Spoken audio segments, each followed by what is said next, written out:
అంబటి రాంబాబు గారిని పరామర్శించి ఆయనకి జరిగినటువంటి అన్యాయం ఆయన మీదే కాకుండా వ్యక్తిగతంగా ఆయన కుటుంబ సభ్యుల మీద, ఆడపిల్లల మీద, ఇంటి మీద, ఆఫీస్ మీద దాడి చేయటం, పైగా ఆ దాడి చేసినటువంటి వ్యక్తుల్ని వదిలేసి ఆయన కనుక ప్రాంతంలో ఉంటే ఆయనకే ప్రాణానికి ఇబ్బంది ఉంటుందని చెప్పి పోలీసు మా వల్ల కాదు కాబట్టి ఆయన జైల్లో పెట్టమని చెప్పి కోర్టులో కేసులు పెట్టి ఆయన జైలుకి పంపించినటువంటి పరిస్థితి. ఈరోజు ఈ రాష్ట్రంలో వైఎస్ రాజశేఖర రెడ్డి గారితో పాటు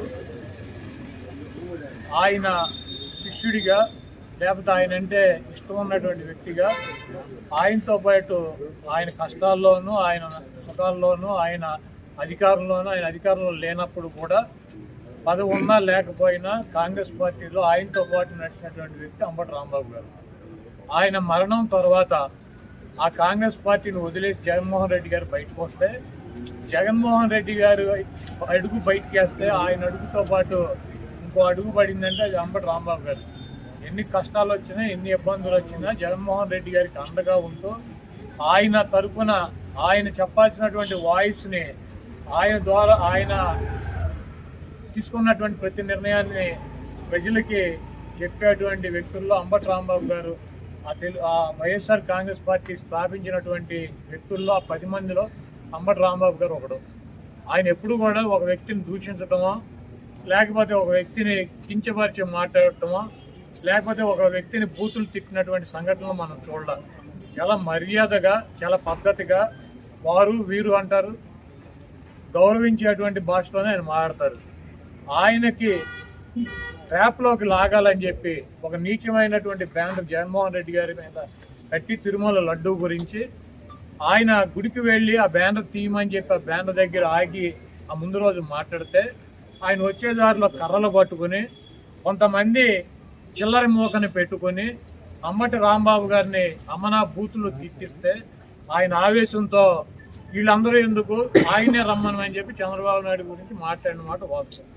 అయితే ఇంటికి వచ్చి రియలైజ్ అయ్యి ఆయన ఏం చెప్పాడు, నేను ఆవేశంలో తప్పుగా మాట్లాడి ఉండాల్సింది కాదు, కాకపోతే ఆవేశంలో మాట్లాడాను కాబట్టి ఆ మాటలు వెనక్కి తీసుకుంటున్నానని చెప్పి అపాలజీ చెప్పాడు. అయినా కూడా ఏదో అంబటి రాంబాబు గారి ఇంటి మీద దాడి చేస్తే ఈ రాష్ట్రంలో ఉన్నటువంటి వైఎస్ఆర్ కాంగ్రెస్ పార్టీ మొత్తం తీసేస్తారనుకున్నారా? జగన్మోహన్ రెడ్డి గారు ఎట్టి పరిస్థితిలో తీయడు. ఏ కార్యకర్త కూడా వెనక్కి తగ్గేటువంటి పరిస్థితి లేదు. దాడి చేయటం కాకుండా ఇంట్లో ఆడవాళ్ళని బూతులు తిట్టడం, ఆడవాళ్ళు ఉన్నటువంటి ఇంటి మీద దాడి చేసి కార్లు పగలు కొడతాం, ఇల్లు పగలు కొడతాం, ఆఫీస్ పగలు కొడతాం. ఈ చేతగాని పోలీసులు దగ్గరుండి కాపలాగా ఉండి ఇవన్నీ కూడా చేయించినటువంటి కార్యక్రమాలు. ఆయన అరెస్ట్ చేసి జైల్లో పెట్టారు. ఇప్పుడు ఏమైంది? 18 రోజుల్లో ఆయన బయటకు వచ్చాడు. ఈరోజు వైఎస్ఆర్ కాంగ్రెస్ పార్టీలో కానీ రాష్ట్రంలో కానీ ట్రెండింగ్లో ఉన్నటువంటి సూపర్ హీరో ఎవడంటే అంబటి రాంబాబు గారు. ఆయన్ని మా పార్టీలోనూ ఈ రాష్ట్రంలోనూ ఆయనకు ఉన్నటువంటి ఆయన ఒక 40 సంవత్సరాలు 30 సంవత్సరాలు సంపాదించుకున్నటువంటి ఇమేజ్కి 3 ఇంతలు ఇమేజ్ తెచ్చిపెట్టారు ఆయన.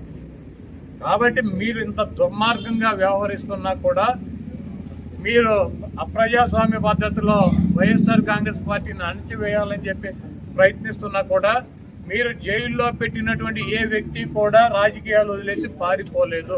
ఇది గుర్తుపెట్టుకోండి.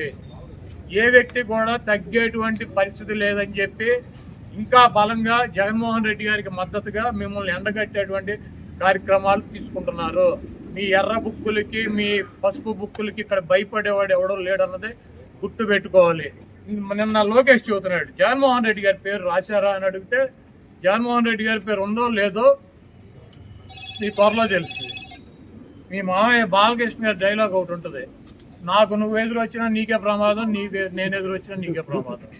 అలాగే ఆ బుక్లో నువ్వు లోకేష్, నువ్వు జగన్మోహన్ రెడ్డి పేరు రాసినా నీకే ప్రమాదం, లేకపోతే జగన్మోహన్ రెడ్డి గారు ఏదైనా బుక్లో నీ పేరు రాసినా నీకే ప్రమాదం. కాబట్టి జగన్మోహన్ రెడ్డి గారిని తక్కువ చేసో, జగన్మోహన్ రెడ్డి గారిని భయపెట్టో, జగన్మోహన్ రెడ్డి గారిని నైతికంగానో లేకపోతే అబద్ధాలు చెప్పో దెబ్బతీయాలన్నటువంటి మీ కుట్రలు శాశ్వతంగా ఫలించో. ఏదైనా ఒక ఎన్నికల్లో ఫలిస్తాయి.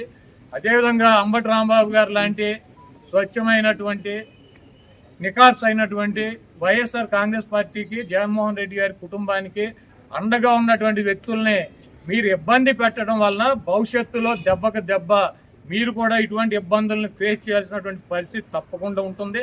వాటన్నిటినీ తట్టుకొని నిలబడగలమన్నటువంటి శక్తి సామర్థ్యాలు కనుక మీకు ఉన్నాయంటే రండి, దమ్ముగా వచ్చి మమ్మల్ని ఏం చేయాలనుకుంటున్నారో రాంబాబు గారినో నన్ను లేకపోతే మాట్లాడే వాళ్ళని ఏం చేయాలనుకున్నారో చెయ్యండి. అయితే పక్కాగా ఒకటైతే చెబుతున్నాను, జగన్మోహన్ రెడ్డి గారు ఇక్కడ ఉన్నది మీ పిరికి చేష్టలకి మీ బుడత ఊపులకి బెదిరేటువంటి ప్రసక్తి ఉండదు. 2029లో జగన్మోహన్ రెడ్డి గారు మళ్ళీ ముఖ్యమంత్రి అవుతాడు. మేమందరం జగన్మోహన్ రెడ్డి గారికి అండగా ఉంటాం. మీరు ఎన్ని ఇబ్బందులు పెట్టినా, మీరు ఆఖరికి జైల్లో పెట్టినా, మమ్మల్ని ఏం చేసినా కూడా మేమైతే వెనక్కి తగ్గేటువంటి పరిస్థితి లేదు. జగన్మోహన్ రెడ్డి గారు ఇచ్చినటువంటి ప్రతి పిలుపుకి స్పందిస్తాం. ఆయన చెప్పినటువంటి ప్రతి కార్యక్రమానికి మేము ముందుంటాం. ఇటువంటి పిచ్చి చేష్టలు మానేసి కల్తీ పాలు తాగి రాజమండ్రిలో చనిపోయారు ఎంతమంది? 7. టపాకాయలు తయారు చేస్తా కాకినాడ వేటపాలెంలో 21 మంది చనిపోయారు. శ్రీకాకుళంలో మంచినీళ్లు తాగి కల్తీ అక్కడ చనిపోయారు. మీకు సిగ్గు శరం ఉంటే ఇది చూసుకోండి. ఇటువంటి కార్యక్రమాలు జరగకుండా ప్రజలు ఇబ్బంది పడుతున్నటువంటి ఇబ్బందులు చూడకుండా ఇవన్నీ అంబటి రాంబాబు గారిని 18 రోజులు, వాళ్ళని వంశీని 145 రోజులు, చెవిరెడ్డి భాస్కర్ రెడ్డిని 208 రోజులు, లేకపోతే జోగి రమేష్ని 81 రోజులు, లేకపోతే రేపు నన్ను 100 రోజులు పెట్టినాం. వైఎస్ఆర్ కాంగ్రెస్ పార్టీకి ఏమీ కాదు. మేము కూడా వెనక్కి తగ్గేటువంటి పరిస్థితి ఉండదు. మిమ్మల్ని ప్రజల్లో ఎండగట్టడం ఖాయం. రేపు జగన్మోహన్ రెడ్డి గారు ముఖ్యమంత్రిగా ఈ రాష్ట్రంలో అధికారంలోకి వచ్చిన తర్వాత ఈ కార్యక్రమాలు చేసినటువంటి అధికారులను కానీ, వాళ్ళకి తొత్తులుగా పనిచేసి మా ఇళ్లు పగలు కొట్టించినటువంటి అధికారులు కానీ, వాళ్ళకి అడుగులకు మడుగులు ఎత్తి ఫిజికల్గా అంబటి రాంబాబు గారు లాంటి ఎక్స్ మినిస్టర్లని ఫిజికల్గా అరెస్ట్ చేయాలన్నటువంటి వ్యక్తులు కానీ ఎవరిని వదిలిపెట్టేటువంటి పరిస్థితి ఉండదు. జగన్మోహన్ రెడ్డి గారు చెప్పినట్టు సప్త సముద్రాల అవతల ఉన్నా కూడా తీసుకొచ్చి వాళ్ళందరికీ తగిన పనిష్మెంట్లు శాస్త్రం జరుగుతాయి 100%. ఎవరు కూడా వైఎస్ఆర్ కాంగ్రెస్ పార్టీ నాయకులు కానీ కార్యకర్తలు కానీ ఆధారపడవద్దు. అందరం కలిసి ముందుకెళ్తాం.